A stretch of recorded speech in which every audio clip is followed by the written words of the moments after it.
Well, greetings and salutations, everyone. I hope everyone is doing well today. Today I have one heck of an awesome upload for you. I've got some terrifying encounters, and I've got some strange and compelling video clips. You decide. Before we jump into all of that, a couple links. As you know, I rely on Patreon, PayPal, the channel's membership, and the merch to help the channel to continue to grow and go. Patreon, PayPal, and the membership is in the description below. Merch displayed directly under the video. Also, Dogman Frightening Encounters of Volume 1 through 3, the audiobook versions. They were written and researched by Tom Lyons, narrated and produced by me, Jeff Nadolny. Those audiobooks are available on Audible, Amazon, and iTunes, links to which are also in the description below. Also, Dogman Frightening Encounters Volume 1 through 3, the audiobook versions. They were written and researched by Tom Lyons, narrated and produced by me, Jeff Nadolny. Those audiobooks are available on Audible, Amazon, and iTunes, links to which are also in the description as well. And finally, last but definitely not least, if you'd really like to help support this channel to continue to grow and go, simply subscribe. It does not cost you a cent. Click that like button, takes half a second. If you don't want to miss out on any of the informative uploads I put out daily, click that bell icon, and folks, please leave a comment. Why? Well, because all of these things, they really do help this channel to continue to grow and go, and yes, they definitely matter. Now, everyone, I have taken far too much of your time. Let's jump in to today's upload, shall we?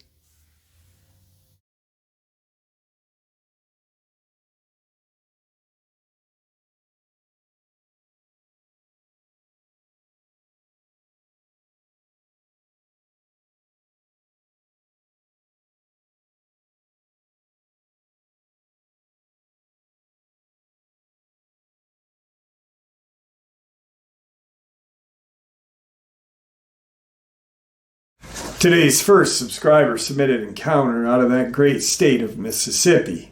Hey Jeff, how are you? I'm scheduled to retire in 6 months, but I took a leave of absence shortly after my encounter, which will postpone my retirement. I've heard stories and gotten calls for years, and I just chalked it up to misidentification or Sasquatch, which I've seen plenty in my career.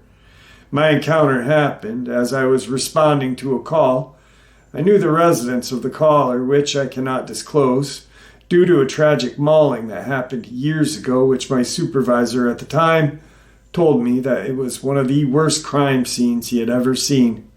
So the call was of a couple of guys stalked by a couple of large coyotes as they were trying to finish loading their truck for their customer for their move. I reached the property off of Old Taylor Road. It was 8 p.m., relatively getting dark. I had all of my lights on, so the area was extremely well lit. I exit the car with my long rifle at hand. I went to the shed where they barricaded themselves in. I was able to get them to come out. I asked them about the resident that lives there. I was told that they were moving, and they hadn't been on the property for days. They asked me if I could stay as they finished up. It'd only be about 30 minutes or so, so I obliged. They finished up and headed out. I walked back to my patrol car, which was about 20 yards away. I started getting this uneasy feeling like I was being watched. I get into my patrol car, start my report. As I'm doing that, I heard this guttural growl. I look up to see this Dogman that looked like the Van Housing one standing 15 feet in front of my car. I put my cruiser in reverse, and I was about to proceed. There was one in the rear. Then we boxed in and slowly approached my vehicle. My long rifle was less than a foot away, but it was secured, so it would have taken me a few seconds to unhinge it, and I felt I did not have enough time before they would be on top of me. As it got feet from me, I turned the siren and PA to the radio that caused a screeching noise. It put its raccoon-like hands over its ears to cover them and leapt off into the brush. I took off to the main road with the emergency lights on, speeding all the way back. I always thought that victims were not seeing what they said, convincing them that it was something else. Well, everyone, I am truly sorry for what you have gone through and not believing you. I can tell you I do believe at this point now. Thanks, Jeff, for giving me a platform to share this encounter on. Guys, every once in a while, I get subscriber submitted encounters that are paranormal or Bigfoot or something that is, I guess, not classified, that falls into the humanoid-like cryptid, but kind of still unidentified. This is one of them, and it is quite terrifying. Hey Jeff, my name is Pam, and I live in the northeastern corner of Mississippi, less than 10 miles from Tennessee and Alabama state line, and 70 miles from that infamous Taylor, Mississippi, as well as 10 miles from Pickwick, Tennessee, where one of your subscribers who has told his encounter lives. My granddaughter, who is 10 years old, had an encounter this past Saturday night with a cryptid that I hope you can identify for me. It wasn't a Dogman, werewolf, or Bigfoot, but it was a cryptid. Let me describe what happened and what she witnessed. At around 11 p.m., we returned home from the county fair here in Alcorn County, Mississippi. My home is approximately 6 miles from the town in a rural area containing lakes, trees, fields used for anything from tomatoes to cotton. My land is almost 20 acres. We have our home, a barn, a shed, a lake about 200 yards from my house, and the rest are trees with a few cleared spots. Anyway, back to Saturday night. My granddaughter decided to walk outside to find her kitten before she went to bed. My husband and I were already in bed, and why she decided to go outside without waking one of us up shocks me. But she didn't. She didn't even wake us up when she came back in. She did get in bed with us and slept with us that night and the next night. However, the next morning while fixing breakfast, she walked into the kitchen and said, "Mama Pam, y'all have some kind of strange dog out here." I asked her what she was talking about, and here is her response. When I went outside to find Kitty, I started to walk to the front yard and I saw something really big and really white. I thought it was a dog, but when I got closer, it looked more like an old bald-headed skinny grandpa. He was walking on his hands and legs, but then it got up and just walked on its two back legs, like it was looking around until it saw me. Then it ran toward the barn. Mama Pan, I ain't never seen anything run that fast. I know my eyes were as big as saucers, Jeff, because I listen to your channel religiously, and I knew what she had seen wasn't anything from around here. She went on to tell me that it was very skinny, again bald, and looked like it had trouble even walking on all fours, making it hard for her to believe it could run so fast. I told her what I thought it was, and that I couldn't believe she didn't come in screaming. She said at the time, and in her 10-year-old mind, she didn't consider it harmful because it was so frail, and it seemed to have a hard time walking. But she did say that when it took off toward the barn, it was running lightning fast. She said that's when she got nervous, when she saw how fast this creature could actually run. She hurried back in and got into bed with my husband and I. I know she's telling me the truth because she has never been exposed to anything that would even remotely give her the idea of this story. Not to mention, she slept with me and my husband the next night as well. She's not a kid who makes things up. She's a down-to-earth cheerleader, soccer player, softball player, just an all-around well-rounded kid. What do you think she saw, Jeff? And have you ever heard of these creatures anywhere else? Around Mississippi, Tennessee, and Alabama area? I know you can understand my worries, seeing as you have a little girl of your own. She has a four-wheeler and a bicycle and other outdoor vehicles that I'm scared to let her go off on anymore. Are we in danger? Thank you for reading this. Share it if you'd like. I look forward to hearing back from you. I'm too scared to go out at night by myself. If I have to go outside, I listen for sounds of the crickets and pray that it's okay. If you drew a line from Taylor to Cott County, Tennessee, it would run straight through my town. So I have no doubt there are dogmen around here. They've been spotted in Taylor, which is 70 miles west, and Pickwick, which is about 10 miles northeast. But I've never heard anything resembling what my granddaughter saw. Thanks, Jeff, and I hope all is well. God bless you and your daughters. Keep up the good work. All right, so the granddaughter really didn't give a lot of detail, and it's not her fault at all. A brave 10-year-old. I mean, I think my daughter's brave for going to the Conjuring house with me. This little girl is definitely brave going outside in a rural, remote area, like Pam described. Now, she did give us some information. It was bald, it was tall, skinny, and it walked quadruped and biped and was fast. Now, there was kind of no color given, if it was dark, light, whatever, or if it had clothes or anything that resembled clothes. So my guess, possibly a crawler or a feral person, but I'm leaning more toward the crawler. If it were a feral person, I'd almost say that she would probably say it looked like a human, but creepy. I don't know. But a terrifying encounter for this woman's granddaughter to have in her own property. I would be setting up some trail cams around my home. And I like how she mentioned, she said, Grandma, y'all got some strange looking dogs around here.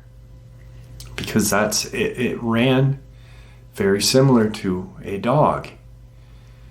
So that means I'm thinking crawler, because if it was a feral person, it would really look very awkward, even though she did say it was awkward, but it would look just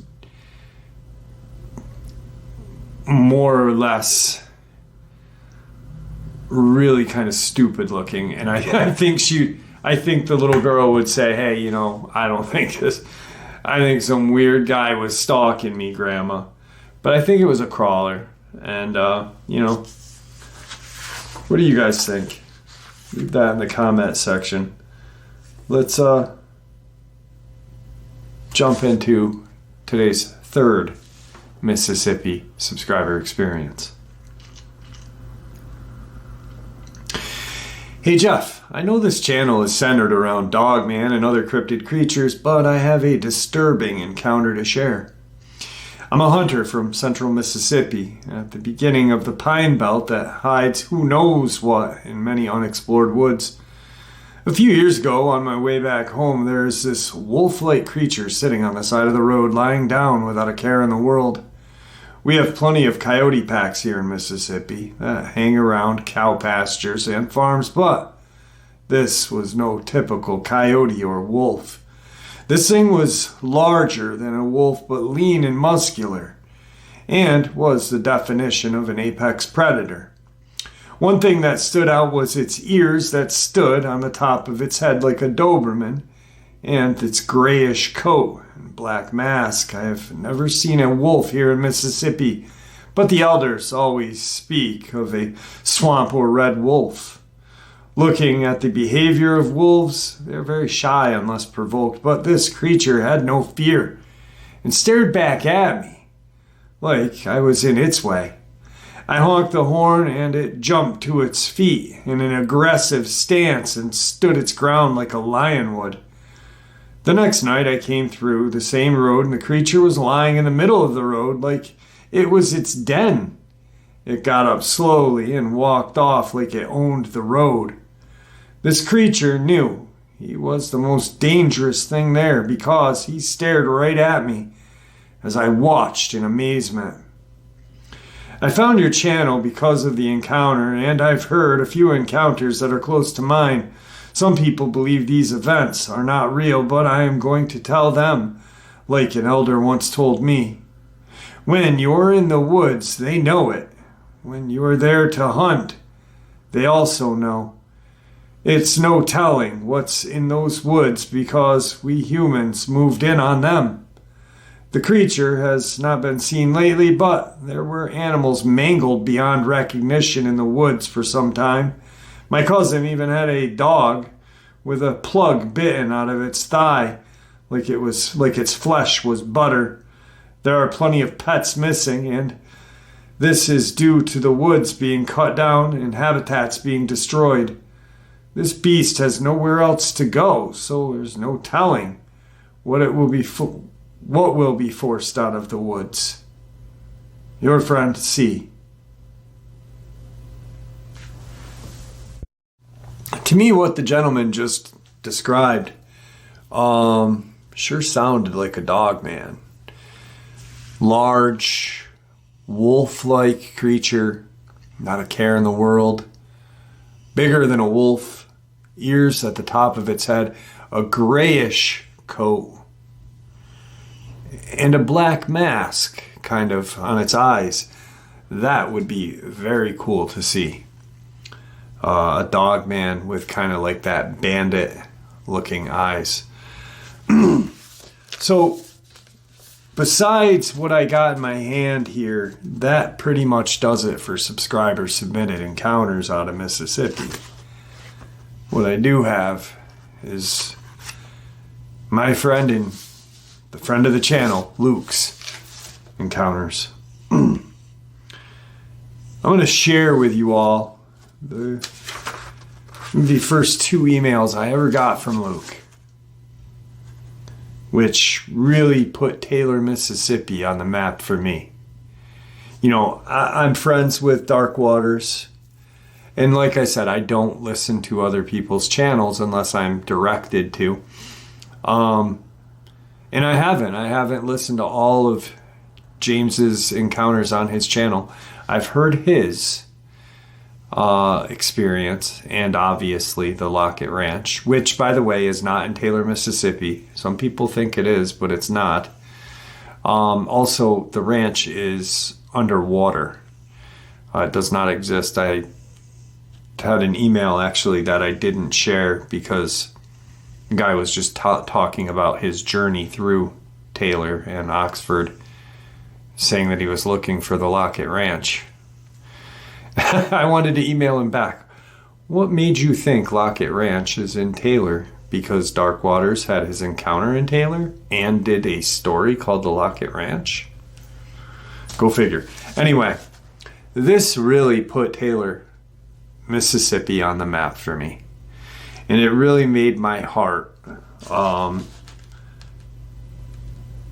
extend to Luke and his family.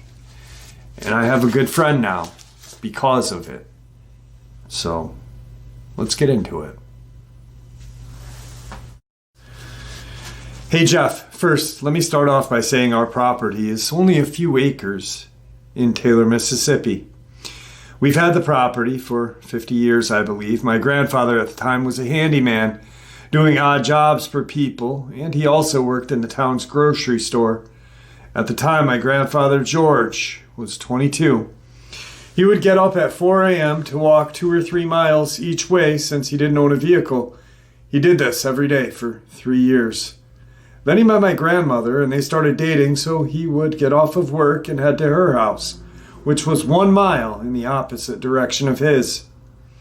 Like any other day, he would leave her house 2 hours before it got dark. As he would head home, he would cut through a trail that would cut his trip down by half. So, one evening, he was heading home, cutting through the trails he took so many times before. He was about a mile or two into the woods when he felt something was off. He felt like he was being watched. So as he's walking, he heard something in the distance moving, and he stopped. It was said as it was getting dark, he had no type of light other than some matches. So he started to rip a piece of his shirt off and put some dry leaves into it and tied it onto a stick. Then he took some tree sap and applied it. While this was going on, the sound of something approaching was getting louder. As it was only a few yards away and it was almost completely dark, he would attempt to light his makeshift torch with the last 4 matches he had. Finally, he was able to get it ablaze, and it lit the area around him. Standing 20 feet from him was a monster, 8 feet tall, with a head 3 times the size of any wolf known to men. Mouth overcrowded with teeth, arms long past its knees, backward, legs dark gray in color, with a really pissed off look, like it had wronged him, and it was going to rip him to shreds. He stood there looking at this demon's fingers with over-exaggerated 3-inch nails. Then it let out this horrific growl as saliva dripped from its mouth, like it had rabies. It charged at him, taking a swipe. He was able to get out of the way and press the torch to the side, burning it badly. Its fur caught fire. It screamed in pain. It sounded like a woman being butchered and a dog. It took off running. So did my grandfather. For 30 minutes, his lungs burned, labored. He had a quarter of a mile to go, and he wasn't going to make it. His torch was almost out. He was able to extend the longevity of the torch as he was resting, trying to catch his breath. A few minutes went by, and he heard a loud roar in the distance, and the creature bulldozing its way towards him. He takes off, running for his life. He sees his house in the distance. The creature closed the gap as he expected. Accepted the fact that he was about to die, tears pouring down his face. He was yelling for his dad, my great-granddad, and everything he had before he collapsed from exhaustion. He came to find himself in his house. His father was in the kitchen at the time, the window facing the woods, hunting rifle at the door. When he had heard his son, he saw a light and a body on the ground and a massive animal less than 15 yards away closing in. Without thinking, he grabbed his rifle, firing 2 shots, shattering the window at this creature, hitting it in the shoulder, quickly chambering another round, hitting it in the chest, causing it to flee back into the woods. That is the first encounter that started my family's terror. There are many more. When Luke reached out to me, he said that he had 3 generations of family members that had experienced these creatures. And as Luke and I got to know each other, I said, Luke, brother, I said, you have 5 generations of family that have had these walking wolves, and that's what his family calls them, walking wolves. These walking wolves had an impact on 5 generations of your family. And he said, what do you mean, brother? And I said, your great-grandfather saved your granddad's life by shooting through that window. 2 generations right there. His father, which we'll get into next, had his fair share of experiences. Luke has as well. And Luke's children have had their own experiences with the walking wolves, on top of seeing their father and their home be trashed by these creatures. These things were not playing around with his family.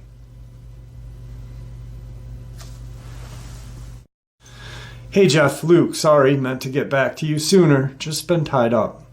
So after that happened, my grandfather and his dad, who didn't see the creature in detail to know what it was, his father started dropping him off at work and picking him up till he was able to fix an old car that was sitting there. As the days went on, he only saw the creature one time sitting on the ridge, which was a ways out.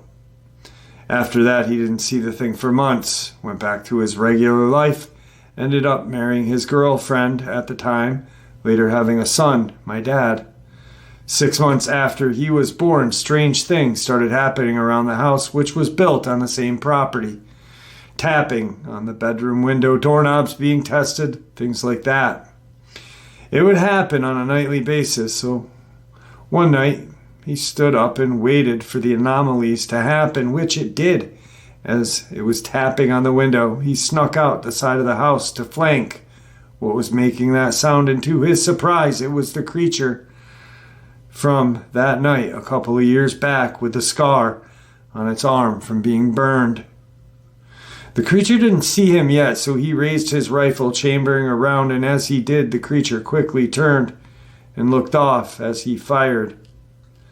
Only focused on the one that took off, he didn't see the one that was creeping up on him until it was almost too late.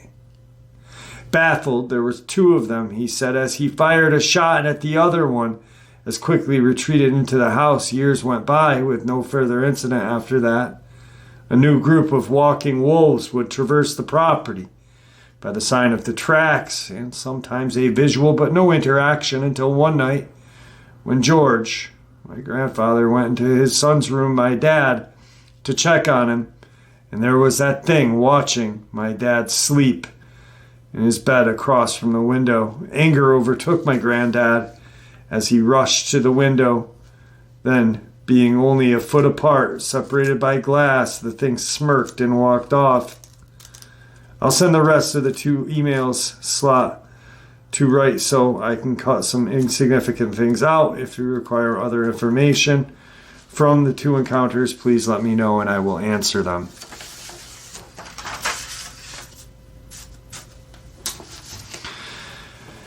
The next encounter didn't happen until my dad was 3. My dad had an imaginary dog friend that he had been seeing for months, and it would always ask him to come and play by certain gestures.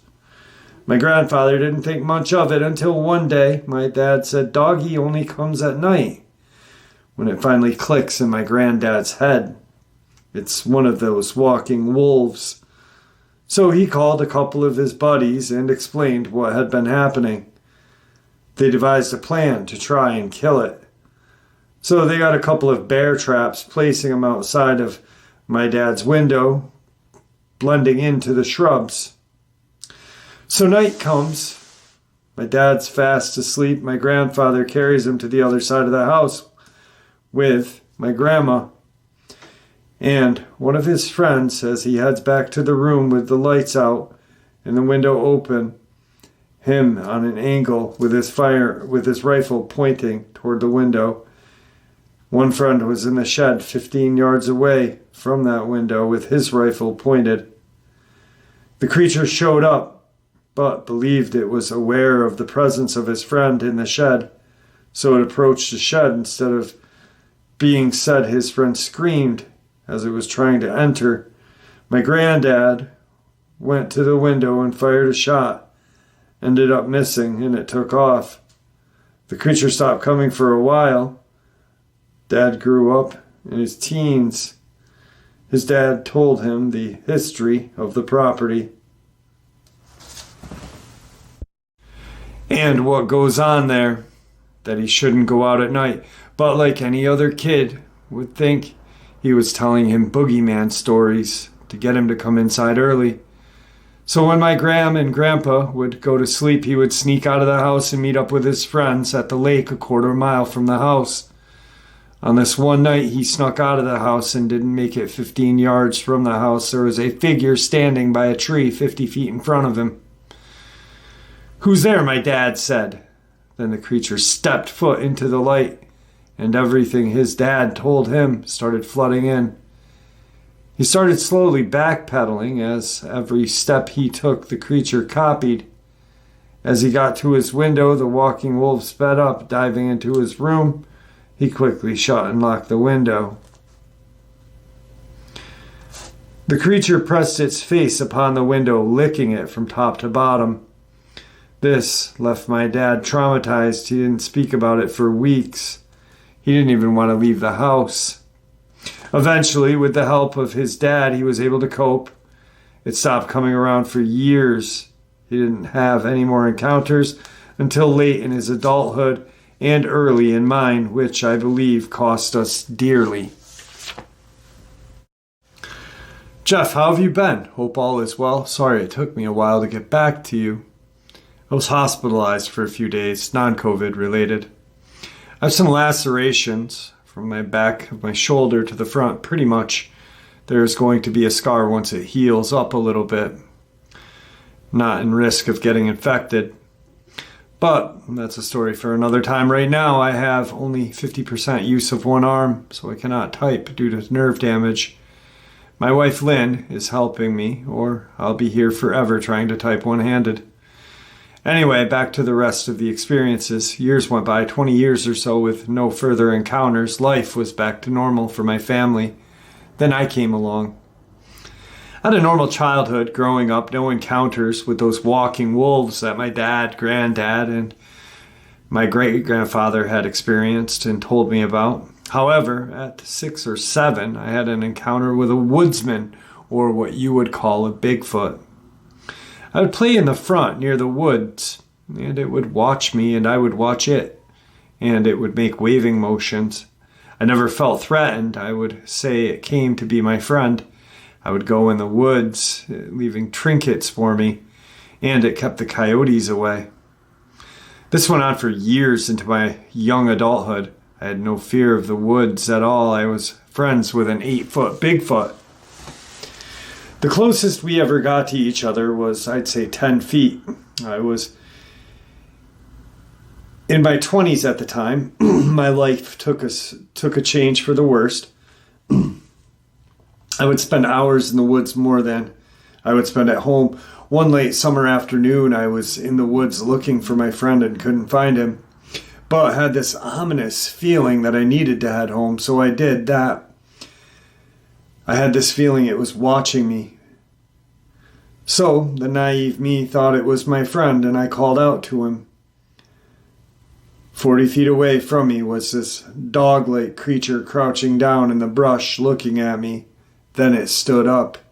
It stood at 7.5 feet, maybe 8 feet tall, long muzzle, dark brown, almost black fur, sharp-looking teeth. I never felt the need to carry a weapon before, until then, mind racing. Can I outrun this thing to my house 300 yards away? Then it points at me with those creepy finger claws. 3 more came out, and they had me completely surrounded. I was scared out of my wits. I put my hands up like fighting this thing was an option. Then a glance of something bulldozing its way through the forest, and came a mighty roar like it had come from King Kong himself. I had never heard anything like that before. Literally, it brought me to my knees and paralyzed with fear. It was my friend, pissed. Never saw him that way. Almost looking demonic. I don't know if I've given you a description, but he's about 8.5 feet. I know this because he stood next to a tree and I measured it later. Anyway, maybe 550 to 600 pounds of all muscle from shoulder to shoulder is 4.5 feet, thickness from chest to back, 2 to 3 feet red shaggy fur, no neck, traps like pyramids. He got between me and the dogfoot. We were 2 feet apart, and he shoves me to leave. As I take off running, one of the smaller Dogman creatures, 6 foot or so in height, proceeds to give chase, launching itself 8 feet into the air faster than anything known to man in my direction, passing the Bigfoot as he turned. It grabbed the back of its leg in midair, slamming this walking wolf to the ground so hard that it shook, then stomping on its head, killing it instantly. I proceed to run again as I was starting to lose sight of them, as 3 were on top of my friend. Making it to the house, yelling my dad. Everything had transpired. He calls my grandfather, telling him what was going on. He saw the Bigfoot on many occasions, and they had a mutual respect for each other. My granddad felt it was only right to help him since he had saved me. He went to the location that I had given him, finding the walking wolves and the woodsman, down to 2 wolves, asking if the second one was missing its bottom jaw. The woodsman, bleeding from its neck, shoulder, and stomach, losing strength, dropped to a knee as my granddad took a shot, hitting both creatures. They retreated, yelping. He didn't go near my friend. It was severely injured, and it may attack. Some stayed with it for a couple of hours, making sure the walking wolves didn't come back, recovering some of its stamina, then stumbling off. Later that weekend, my grandmother found my grandfather mauled to death in the barn. Authorities came and said it was a cat of some sort. Fish and Game came out, and some other alphabet agency came. They were on the property for a couple of days. We mourned the death of my granddad, obviously everything else around us and what was going on the property for a while. We believe it was the ones that my grandfather had shot. I didn't have any friends at the time other than the woodsman that could have possibly died from his wounds.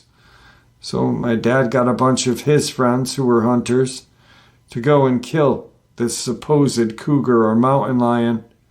They went into the woods tracking this predator they found signs of heavy gunfire and chaos that went on for about a quarter of a mile, blood spatter all over the area. This unnerved them all. They quickly abandoned their objective, not knowing whether the walking wolves were dead or alive, made us feel robbed. We never got closure. This happened in 2001. I never saw the woodsman that saved my life again. So what he's saying is, as his dad and companions were going out into the woods to try and find the cougar mountain lion, there was a government kill team already out there taking them out.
All right, folks, some very terrifying encounters. I know I enjoyed them, and some very interesting, strange, but interesting, possibly compelling video clips. You decide. With that being said, I hope you all enjoyed it as much as I enjoyed sharing it with you. Guys, your support is what makes this channel so special, what continues to make it grow and go. Also, I just want to let you know that by saying that every day, never forget how important your support is. It's not just part of the outro. Every day I remember and feel blessed to have your support. Please, everyone, stay safe and happy and healthy and ever vigilant. The first and the last are the two most important, though. Safe and vigilant. Because without those two, well, we all know. Anyway, keep an eye on your children, your pets, your family, and friends. Share a little bit of information with those that you love. It may just save their life someday. And God bless you all.